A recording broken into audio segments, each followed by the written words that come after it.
Hi everyone, I'm Mark Walmsley and I'm the founder of the Arts and Culture Network. We're a growing global community over 120,000 strong across our 8 LinkedIn groups. And this is the best part of the job for me. This is where I get to spend time with some of our members. And I'm delighted that Furrah and Simon have joined me today because we're going to explore some of the work that Furrah and Simon have done together around color energy, which is fascinating. Simon's also an author, so we can learn more about his book, Energize. But so before we get started, oh, and by the way, we're also going to have a bit of fun. Farah and I are going to create um, Simon's fantasy cultural year from the answers to 10 questions. I do this, it's decidedly unconventional as an interview style, but my experience is that it pulls out anecdotes, laughter, detours, and surprises. So we're going to do that as well. So before we dive into some of the images that Farah has shared for me to share with you, I'd like to allow Farah and Simon to say hello to everybody in our community and tell us a bit about the work that you do, perhaps include your superpower and your passion. Would be nice as well. So Farah, thank you so much for joining us this morning and for being one of our full members. Want to say hi? Absolutely. Thank you so much, Mark, for having us. It's always a joy speaking with you, and I know Simon's going to enjoy it as well. So I'm an artist, educator, and color energy specialist. I'm very passionate about making art accessible to all, including those who cannot see it. And I've worked globally with the blind community, and I've had amazing experiences connecting people with art, transcending barriers through art of language, culture, age, disability. It's just incredible the powers of art that make us have a better life on all fronts. In terms of the color energy side of everything, it's just incredible how ancient civilizations knew about color and it's been lost. So I am very passionate about sharing that with people now. And that's one of the things that Simon and I have connected with on our collaboration. And yeah, we'll go deeper into that later on, but that's all from me for now. That's great. Thank you. And thank you for being such an active member of our growing global community. I know that you've picked up opportunities to work in the way that you do through the meetings that we host. So thank you so much for that. Simon, want to say hi? Hey guys, my name is Simon. I remember when I was a teenager, I had this desire to explore my creative side. But after a conversation with my dad, I said to him, when I finish school, what do you think I should do that would be deemed a success? And he said to me, Simon, if you get a job as a banker, a doctor, a lawyer, or an accountant, we're going to love you. We're going to be proud of your career choices. And so I decided to go down the route of banking. Started at the worst possible time in the middle of 2007, a year before the global financial crisis swept across the planet. And just to make things a little more interesting, the company I started with was Lehman Brothers, which collapsed into administration 14 months after I joined. Not me, by the way, nothing to do with me. And so I spent nearly 10 years going in and out of jobs within the financial services sector before seeing the light and realizing that it wasn't a fulfilling career. And so I began on the longest path we as humans make, the inches from our heads to our hearts. Never an easy journey, but the most important and fulfilling we will ever embark on. And that led me to what I now get to do today, which is to coach some incredible individuals from entrepreneurs to executives, celebrities to Michelin star chefs, speak on stages across the planet, write my first book, Energize, meet wonderful people like Furrah, and finally get to express my creative side in very different ways than I had imagined when I was a teenager. That's great. Thank you so much. Wherever this appears, there'll be links galore to you and the work that you do. So thank you very much for joining us. Now, I'd really love to dive in and see the images that you've shared, Farah, about the session that you had together. So we may need to jump around in these images, but let's see how we get on. Do you want to give us the context and the story behind how this session came about, Farah? So Simon and I met a few years ago and we instantly clicked and resonated about the powers of energy and how I loved what Simon had put out there in terms of, words of wisdom that can instantly give us a boost. And I really appreciated how he did that with people, going through dark times. You just never know where you're going to be able to get something that just gives you a lift. And I appreciate everything that Simon does on that front. Love his book, absolutely did. So when Simon heard what I did in terms of empowering people through art and color energies, we both said, okay, there's something to explore here. So we talked about different things. And then I said to Simon, look, I read people's color energy auras as an advanced certified practitioner of pranic healing, which is healing with color energy. And I said, you have quite a distinct aura about you that really illustrates what you do, who you are, and how you impact people. So let's do this. Let me read your aura composition.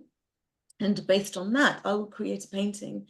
And we can then share that with people and talk about, like on platforms like this, how we empower people in very contrasting ways. Simon through words of wisdom, and me through the power of art and color energy. So that's how we started, and that's what we've been doing. So yeah. Great. That's kind of like a marriage made in heaven, isn't it? The concept of energy running through that. And I know you very kindly did a talk at one of our events recently on 5 things you didn't know about color, which I found fascinating. It was incredible, and the evidence that you were able to show that this is something that we can all do. Now, I love the idea of an aura. That there'll be people watching who will think, oh my gosh, no, that's not for me. Tell us a little bit about how that works for you, and can we all, how do we all react in those circumstances? Is it a kind of illustration of somebody? And I know you've found green, blue, and violet for Simon. How does that affect daily life? Do we all have the capacity to interpret those auras? We don't have, well, we can if you train to do it. At the end of the day, there's so much that we can do in our human bodies. That's why I was fascinated about pranic healing, which is healing with energy. And I don't want to say the term, but I'm not a hippy-dippy person. I don't want to offend anybody, but you know what I mean? As soon as you hear something like healing, pranic healing, some people judge it. It is what it is, but at the end of the day, I learned about it and I was just gobsmacked that we have so many powers within ourselves to heal ourselves, heal others, and it's all to do with energy. We all, by the way, have a bioplasmic field that surrounds our physical body that connects with others in a way that exceeds verbal communication, sense of touch. I'll give you say for example, you meet somebody, you spend time with somebody and you leave them. You are either left with a vibe of high energy, or sometimes you can feel very drained. That is to do with the bioplasmic energy that people emit from each other, and we connect with each other. So that's how pranic healing is based. It's about energies. So in terms of color auras, if you have been, if you've had a reading about on your auras and you have a composition that's been shared with you, then you can connect more deeply with those specific colors that then gives you very, very sharp energy waves, because you're connecting more with more focus, and it gives you a sense of so much more energy that you perhaps did not know that you had. And if I'm saying that from somebody coming from a perspective where I always want proof of something, I can't just think, oh yeah, somebody said that, and it doesn't sound very interesting or whatever, or factual. I am very curious. I am glad I'm not a cat, because the amount of curiosity that I've had in my life that I went into and just loved the information that I found. I'm very, very grateful for that. And it's just fascinating. So colors are so powerful. If you connect with them on a deeper level, and then you can just, have a different life, a much, much more energized life on all fronts. Yeah, I mean, I think there's a quote by Maya Angelou that says it best when it comes to energy. She said, people will forget what you said, people will forget what you did, but they will never forget the way you made them feel. And that feeling we get is a transfer of energy. So think of it this way: energy is like this universal language that has no words, yet you and I can feel it. You know, if you walk into a room and you've got new people that you're looking to start a conversation with, if two people approach you, you're going to feel drawn to want to have a conversation with one person over another. Now, none of them have opened their mouth yet, but there's just something about that person that draws you into their field. And so this idea of thinking about energy is understanding that we actually have influence over how that operates in our life. So to give an example, if you bring a thought into your head, a positive thought, what happens is naturally the body starts to be elevated. You get excited. That's the feeling you get in your body. If you have a negative thought, suddenly you create this physical sensation of stress or tension in your stomach. And so it's been proven in science that thoughts can make us ill. Let's say you have a flight to catch, you get to the airport, and then you check your bags when you get to the to passport control, and you realize you've left your passport at home. Now, what tends to happen physically is you begin to sweat. Your hands get a bit clammy, your heart starts racing faster.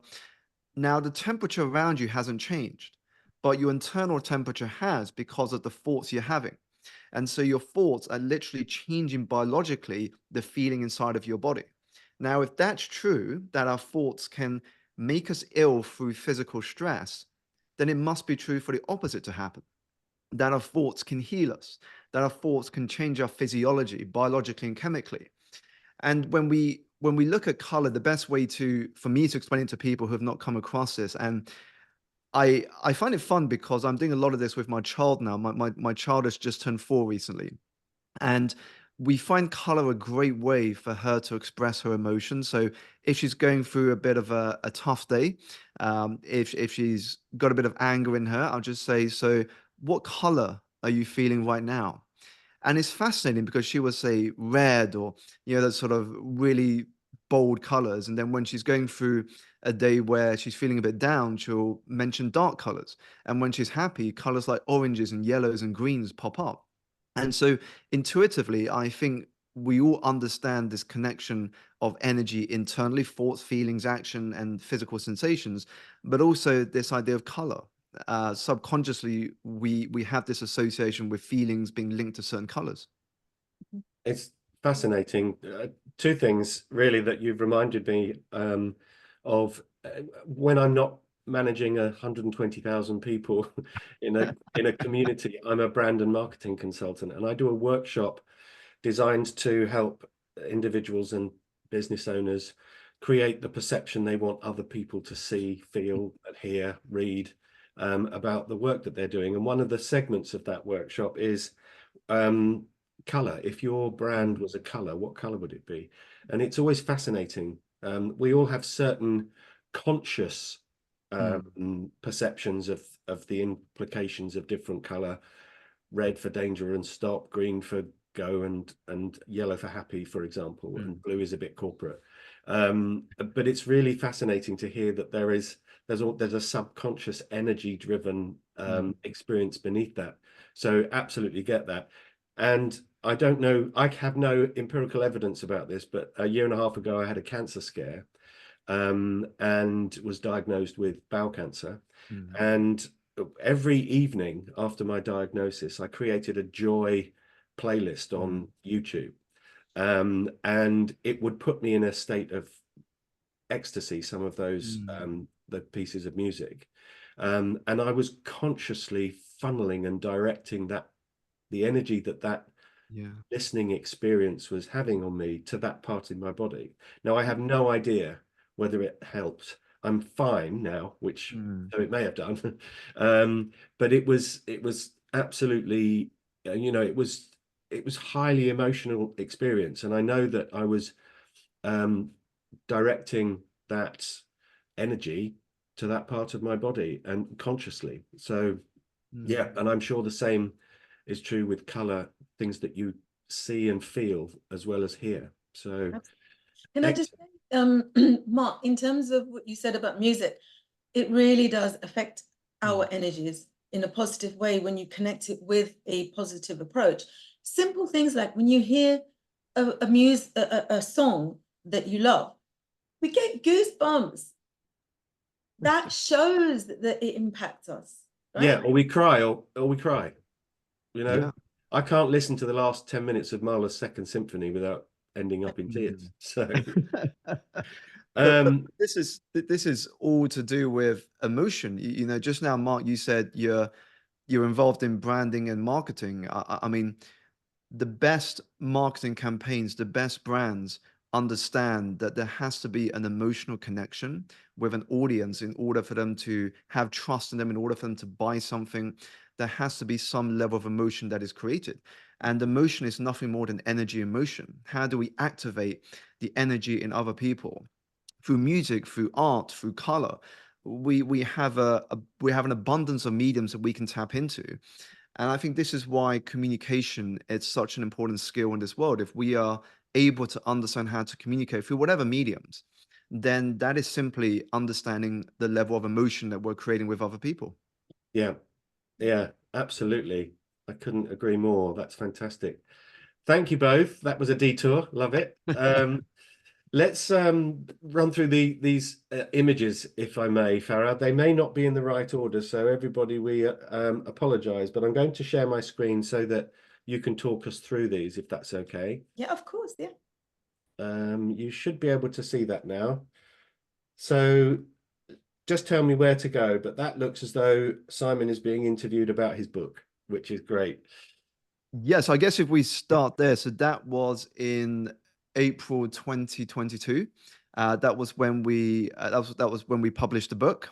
So this was the launch event at a place called the Conduit in Covent Garden, and it was interesting because we had just come out of restrictions a few weeks prior. So right up until end of January 2022, we didn't even know if we could have this event in person. So we had a plan B, which was to stream it live onto YouTube, just in case we couldn't have an in-person event. But fortunately, it all went ahead when restrictions were fully lifted. So we ended up filling it with 350 people. And it was just so beautiful to have people there from all parts of the journey, from people that used to work with me in finance to people that were my clients I had partnered with, my mentors and my coaches, and of course, people from the membership community. So that was a very special moment there, Mark. Great. And where is the book available so that we can find it? Sure. So it's available on all the major retailers' websites. So the likes of Amazon, Waterstones, Blackwell's, and WH Smith. Excellent. Thank you very much. Right, let's jump around with these images. I guess this one needs explaining. Yes. This is when Simon and I had our photo shoot at my studios. When one of the things I did with Simon was I showed him how to feel color energies without the use of sight. So it's the exercise which I deliver in my art appreciation workshops with the blind and partially sighted. And I positioned Simon's hands over a warm area and a cool area. And I asked him to just relax, try and clear the mind, focus on only what's happening on the palm of the hands. And what it is on the surface of the painting, there needs to be a distance of 1 centimeter for the vibrations to travel. Then I left Simon just alone to be quiet, to focus on the vibrations that he was receiving. And within a few minutes, I then asked Simon to just rest. And then I just asked whether or not he felt a difference between either of his palms of his hands, if any of the hands felt warm or if any of the hands felt cold. And luckily Simon got it straight away, and he felt the heat from the red and the cool from the silver part of the painting. So it's just a very simple technique that we can all do. And just, I love sharing it, the fact that we can physically feel color energies without the use of sight. So that's the images of that. Brilliant. Yeah. This is our own, we need to copyright this, Simon, okay? So Simon and I are showing how we have got the move of our individual approaches to energizing people. So that's our move. No one else can take that, right? I love it. I love it. On the river. So this is at my studios on the site, great location, and we were just having a chat in between the shoots. It was a really, really great day to kind of like show Simon the studios and the location, etc., and hearing what Simon's responses were. Oh God, this is It's you getting the giggles. That doesn't happen often, does it? down to my daughter Sophia. Okay, so she makes me laugh. She took the picture as well, but yeah, she was there with us that day. I'm so glad she was there.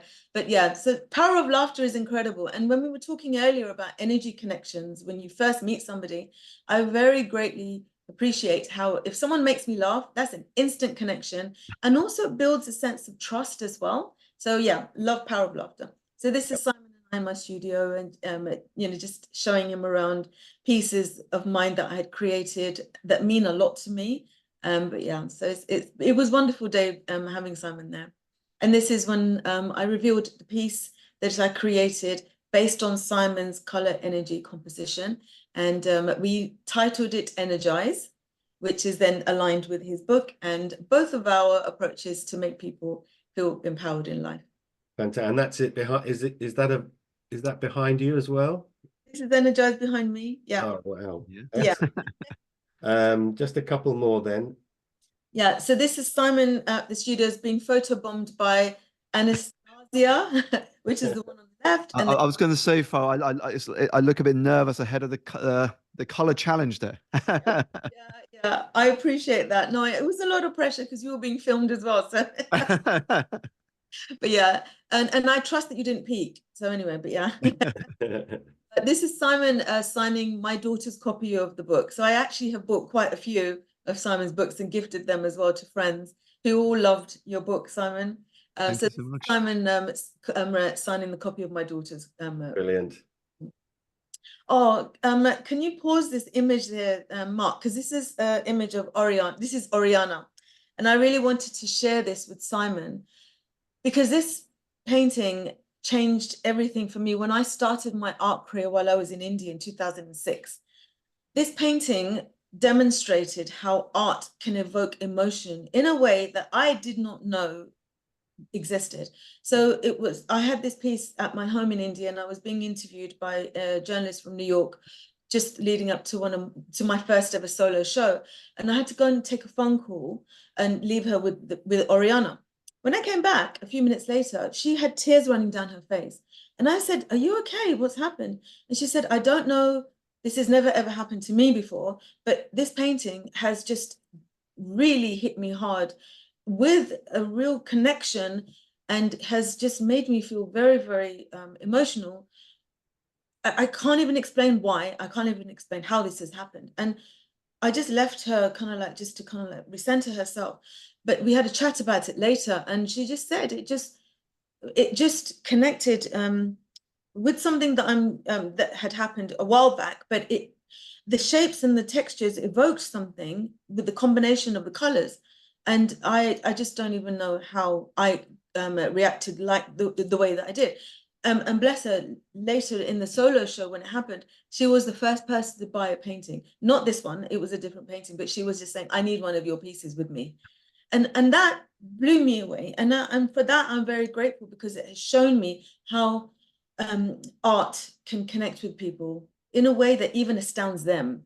So it's a real privilege to have these experiences. That's great. Thank you for that. Thank you both for the work that you're doing and the expertise you're sharing and the help that you're providing people. I think it's always wonderful for me to meet people who are making a difference in other people's lives. The thought that somebody who can't see can appreciate a piece of art. Mm-hmm. Simon, the book is a product of your experience. So thank you both for bringing to the world all of the things that you bring. This has been great fun. So yes, there'll be links wherever this appears to where our members can find out more information. But if it's okay with you, I'd like to take a little detour. Furrah, shall we do this with Simon? Okay. Simon, I'm going to create your fantasy cultural year from the answers to 10 questions. Now, in order to place you somewhere in the world, I need to ask you, what's your favorite building? My favorite building. I mean, the first thought that comes to my head is just home. My home is probably my favorite building because it's the place that contains all of the meaningful stories about who I am, and it's part of my identity. So I would say my home. I love that. Nobody's ever chosen that before. Right. I'd like you to imagine that let's assume your home has a cafe opposite it. Okay. You're sitting in the sunshine at a table outside this cafe, admiring your home from outside. And there is a book on the table next to you. I have a feeling where this might go, right? But if not, then it can be your favorite book, a book that changed your life, a book that's been with you all your life, or a recent discovery. What book would you like to? I think I'm going to have to exclude your book. I wasn't going to say my book in any case. I was going to say, aside from my book, I think the book that I would probably have next to me would be The Third Door by the author Alex Banayan. I would be reading that book because every time I read it, it's a book I reread multiple times, it just opens my eyes to a world of possibility and reminds me of how much is possible when we take action on all of those ideas, insights, and inspirations we have. And just to quickly explain what the book is about at a very high level, it talks about the fact that when you go to a nightclub, there are two doors. Now, the first door is where 99% of the people go through. That's the main entrance. So you queue up, you hope you get past the bouncer checking, you're good to go in, and then you kind of join the crowd inside. The second door is where the 1% go in. It's the red carpet for, the influencers, the celebrities, and so on. But there is always a third door. It could be the back door because you know the cleaning team. It could be the fact you know the manager or that you know a friend of the manager. But there is always a third door if you are willing to create a third door. And so that book always inspires me to think about how to create my own third doors in life. I love that. My wife is a professional third door finder. I am a binary decision maker. That's brilliant. I love that.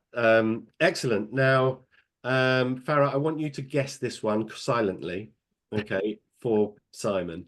It's 6 p.m. The sun is streaming down. You've got the book, The Third Door, next to you. You're admiring the view of your home from this cafe. There's a drink on your left. What might that drink be? Well, for fun, I would probably have the energized cocktail that was made for me by the Connaught Hotel. But in reality, it would probably be a matcha latte. Nice. Were you on the ball there, Furrah? I was going to go for a green tea, but yeah, nearly. Excellent, excellent. Now, you're feeling quite smug sitting there, okay, and pleased with yourself because you've just come from a meeting with your publishers who are underwriting a new book, and they want you to inform this book. They want you to study the arts and culture landscape in a different country. Okay, and immerse yourself in it. So you can choose the country. It's first class all the way, very well paid, and you'll get a TV appearance out of it and radio appearances to promote the new book. We're mixing this up a bit, as you can tell. So you choose the country. Where would you like to go? Straight up to the top of my head was Japan.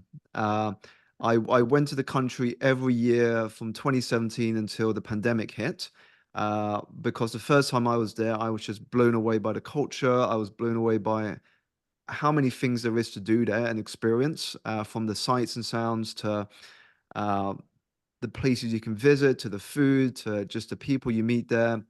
But more importantly, I came across a statement when I was in Kyoto at one of the temples that made it into my book, which said that in order for us to live in flow, we must not be attached to the outcome and open to everything at the same time. And even though I was only there for a couple of weeks at a time, there was so much more I feel I can learn from that world that would inform a new book to bring teachings and philosophies of the East into everyday living in the West. That's great. Fantastic. One of my favorite Buddhist concepts is Shoshan. Mm, We've for the benefit of people who are not familiar with it, it's the capacity to approach a subject with the mind of a child. yeah. Which I love that. It's great. I find that really easy. Excellent. Okay. Now you're on the plane. You've turned left, first class all the way. Personal steward hands you a note, and you're in the air now and on the way to Tokyo. And the note says that a group of friendly young people will be at the airport to meet you and immerse you into Tokyo and anywhere else you'd like to go in the first week. Excuse me. But there is a condition of your trip, and that is that you're only allowed to listen to one very specific genre of music for 12 months, to the exclusion of all else. Sure. So if you had to restrict your musical intake to one very specific genre or type of music, what would you choose? I would say classical music. Classical music would be my genre, because every time I listen to classical music, it evokes emotions, stories, feelings, and inspiration. And so I would choose classical music. Nice. Lovely choice. You've gone for quite a broad one. You've got everything from Palestrina to Hans Zimmer. Indeed. I mean, Yeah, just so much that you could listen within that genre. excellent. Okay, you arrive at the airport. There's a group of young people looking very friendly with your name written on a card. They whisk you into a limo into the center of Tokyo. You've got a loft apartment overlooking one of the palaces in Tokyo with cherry blossom all over the place.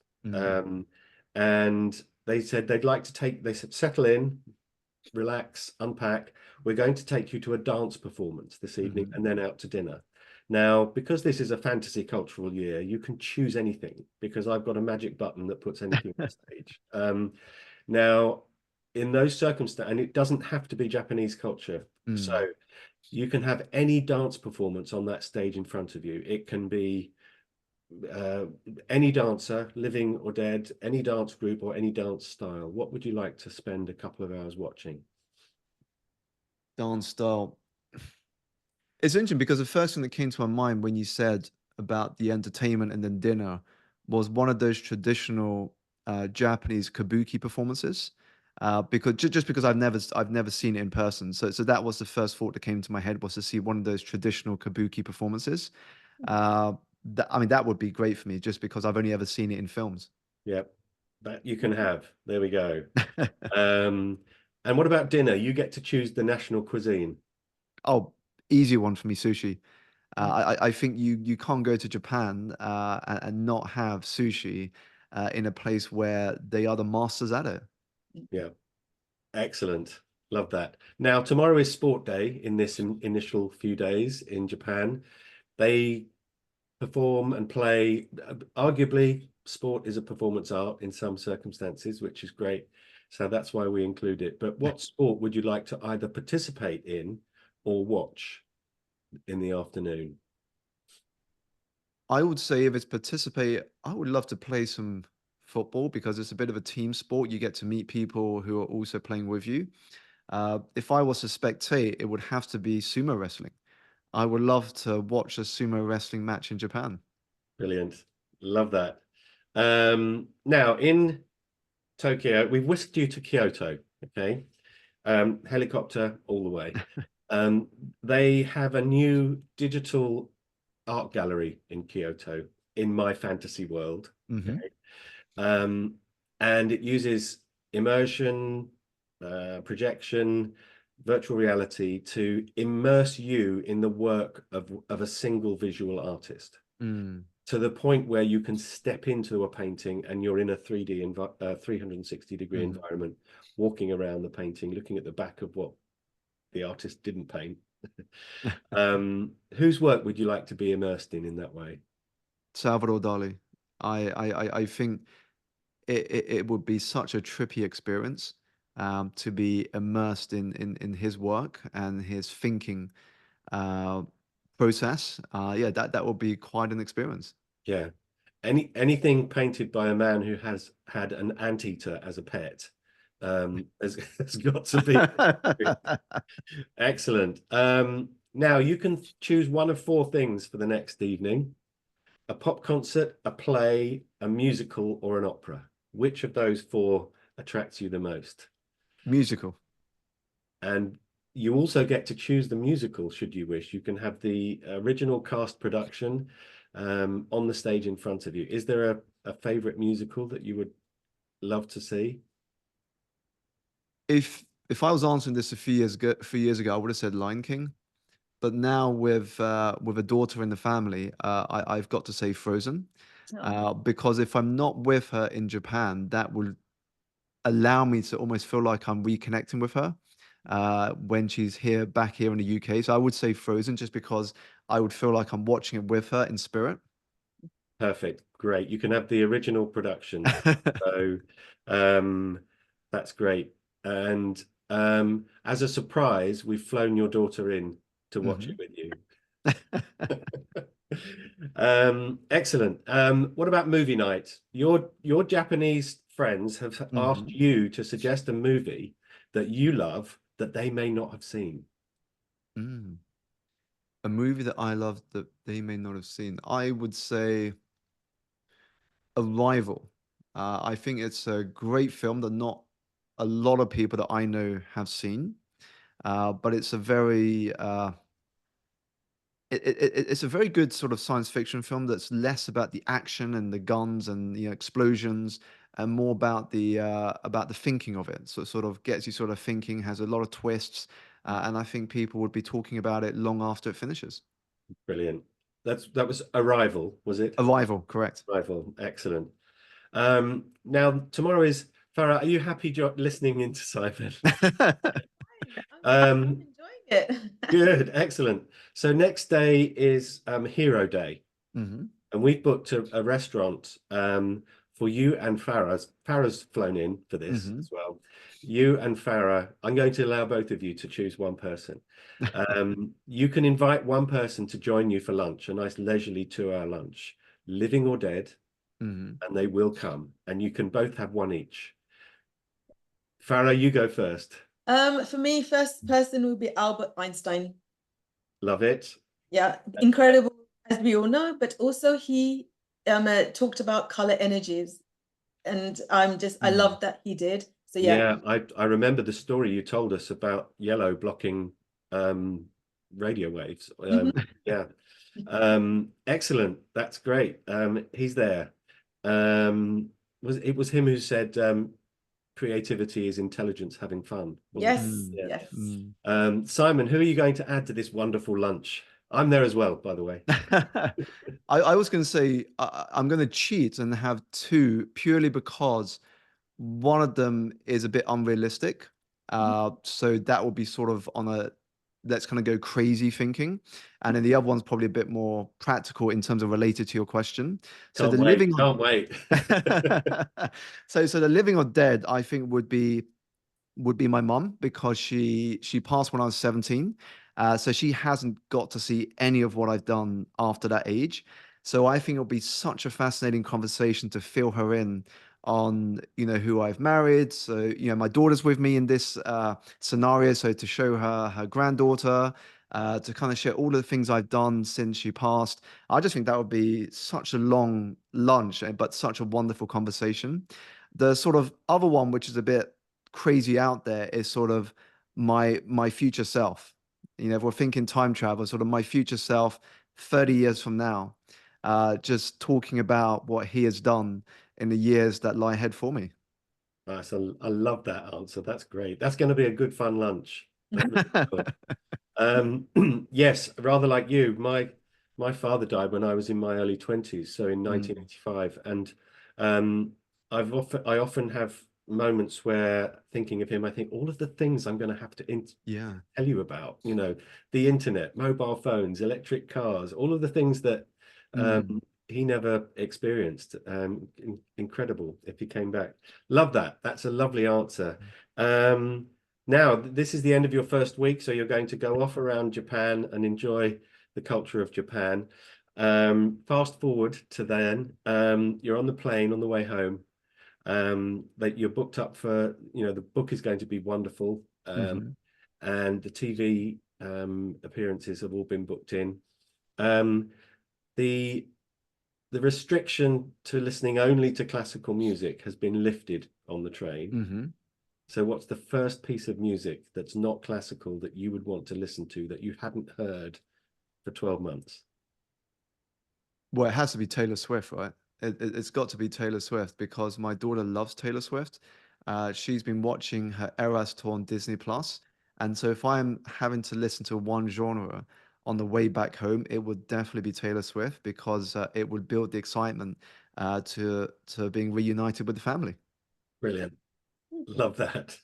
Did you enjoy your trip, Simon? That was fun, actually. Farrah's done this as well. People have often say, I wish you'd start a travel agency so I can book this. Yeah. That was great. Listen, both of you, thank you so much. This has been a lovely dive into your work, Simon. I'm going to grab the book at the earliest opportunity. And Furrah, thanks as well for sharing your superpower and your passions. It's lovely when these conversations are so enlightening. So don't rush off because I'll say goodbye to our guests, but thank you so much, both of you, for joining me for this. Thank you very much for inviting us, and it was always a pleasure. Always is with you, and Simon too. Thank you Thank you, both. Simon.